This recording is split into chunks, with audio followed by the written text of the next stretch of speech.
여러분 안녕하십니까? 고충민원 행정사 장태동 TV입니다. 가끔씩 세상 돌아가는 것을 보려고 TV 뉴스를 보면 이거 영 아닌 것 같아서 유튜브로 가끔씩 정치평론을 들어보는데 부글부글 화가 치미는 세상입니다. 왜 이리 갈수록 나라가 힘들어지고 이웃들의 어깨는 처져 있으며 어디를 봐도 희망이 없는지 속이 답답하고 숨이 콱콱 막힐 지경입니다. 여러분, 오늘은 산사람 장례식을 치렀다는 실화를 주제로 신선하고 단비 같은 소식을 전해드리고 좀 살맛나는 재미있는 얘기를 해보려고 합니다. 방송에 앞서 아직 저의 구독자가 아니신 분은 하단의 빨간색 구독 버튼을 눌러주시면 감사하겠습니다. 더 재미있는 이야기로 보답하겠습니다. 저는 친가 쪽에 친척들이 거의 없어 처갓집 식구들하고 자주 만나며 살고 있습니다. 만나면 장서방 왔어? 술 한잔 먹자. 술을 주거니 받거니 하면서 정담을 나누다가 건화하게 취하기도 하고, 취하기로도 한다면 속에 있는 말을 다 털어놓고, 참 무엇보다도 부담이 없는 자리라서 이 아주 좋은 자리입니다. 그런데 작년 12월 중순에 대전에 사는 처가 고모부 자녀들로부터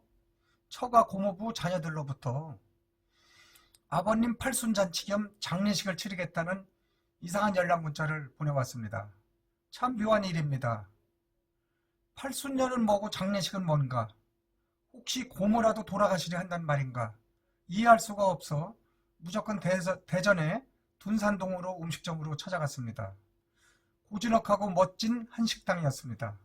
집사람과 도착하니 미리 입구에서 아들들과 딸들이 정장을 하고 반갑게 인사를 하며 맞아들이는데, 저는 뭐 인사고 뭐고 대뜸 아버님 팔순년이라는 것은 알겠는데 장례식은 뭐냐고 물었습니다. 그러자 40대 아들, 딸들은 웃으면서 일단 들어가시죠 하는 것이었습니다. 잘 단장된 음식점 안에는 대부분 눈에 익은 친척들로 50여 명 가량이 앉아서 이미 음식을 먹고 있었습니다. 휠체어를 타고 모자를 눌러 쓰고 계신 고모부께 먼저 진심으로 팔순년을 축하드립니다. 더 건강하게 오래 사십시오 하고 덕담 섞인 인사를 말씀드렸습니다. 자, 그렇다면 고모님이라도 곧 죽기라도 한단 말인가? 의문은 계속되었으나 금광산도 식후경이라고 맛있게 차려진 갈비찜과 와인까지 곁들여진 술잔을 한 잔씩 나누는 사이 죽음이 임박할 거라고 예상됐던 고모님께서 일일이 자리를 다니면서 정중하게 고개를 숙이고 인사를 하면서 술을 권하고 음식을 권하는데, 장례식은 뭐냐고 물어볼 분위기가 아니었습니다. 이게 뭔 시츄에이션인가? 저는 아내와 나란히 앉아 고모님이 옆에 바짝 다가와 앉으셨을 때 준비한 축의금 봉투를 치마저고리 속에 넣어드렸습니다. 그런데 안 받으셨습니다. 이상하다. 고모님, 고모부님이 평소에 돈밖에 모르는 지독한 노랭이였는데 웬일이요? 하면서 의아해하면서도 마누라와 제가 번갈아 가면서 축의금을 드리려 했는데 주는 힘보다 뿌리치는 힘이 더 강해서 결국 실패하고 말았습니다. 조그만 성의인데 안 받으면 염치가 없어서 다시 못 만납니다 하고서 협박까지 했으나 막무가내였습니다.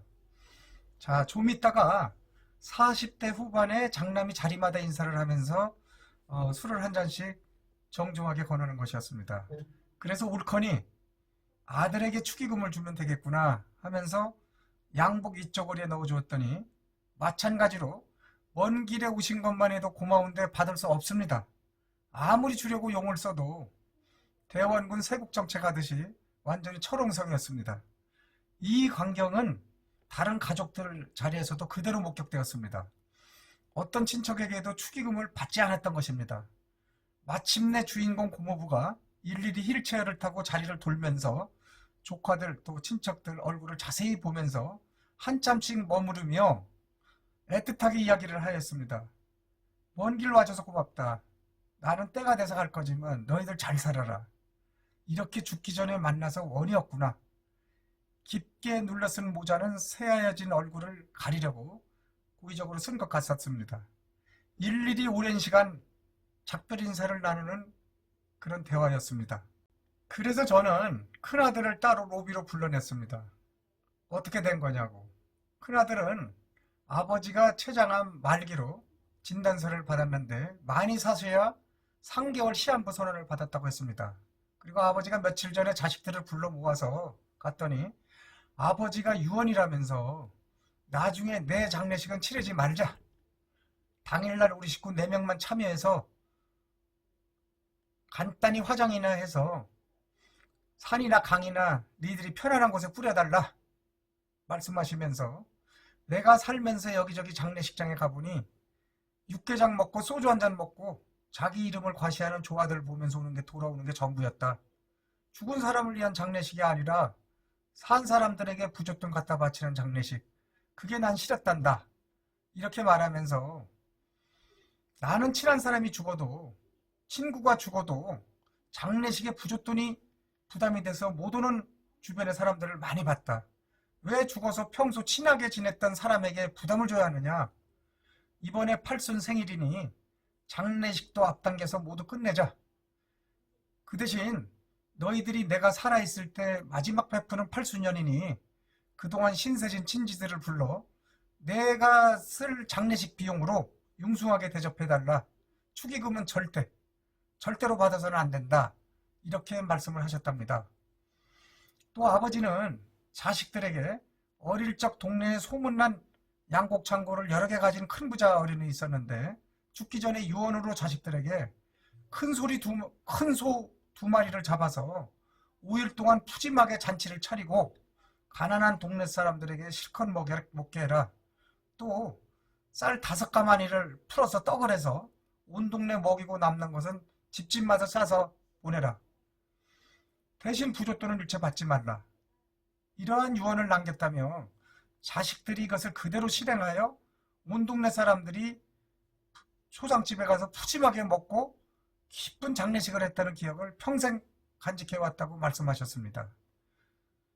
그리고 자 이제 헤어질 시간이 되었습니다. 실컷 먹고 헤어지는 길에 자녀들은 노랗게 포장된 선물을 일일이 나누어 줬는데 아내와 돌아오는 길에서 기차 안에서 보니 아주 예쁜 은수저 세트였습니다.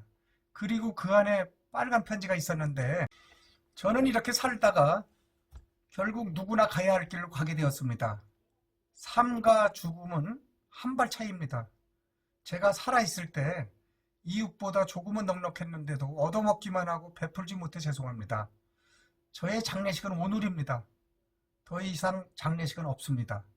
살아서 그대 얼굴을 보니 더 이상 원이 없습니다. 안녕히 계십시오. 감사합니다. 라고 써져 있었는데 부모부님이 자필로 손수 쓰신 글이었습니다. 저도 모르게 눈물이 울컥울컥 솟아나고 가슴이 찡하였습니다. 살아있는 사람의 장례식, 마지막 남에게 베풀고 가는 장례식, 죽어서 부고를 안 보내고 남에게 부담을 주지 않는 장례식, 아무리 생각해도 눈부시게 아름다운 인생을 마감하는 멋진 장례식이었습니다. 저도 언젠가는 죽음을 앞두고 이런 산 사람을 위한 장례식을 치러야 되겠다고 말하자 눈물을 한 방 머금은 아내도 고개를 끄덕였습니다. 자, 여러분, 이제 장례 문화도 좀 바뀌어야 되지 않겠습니까?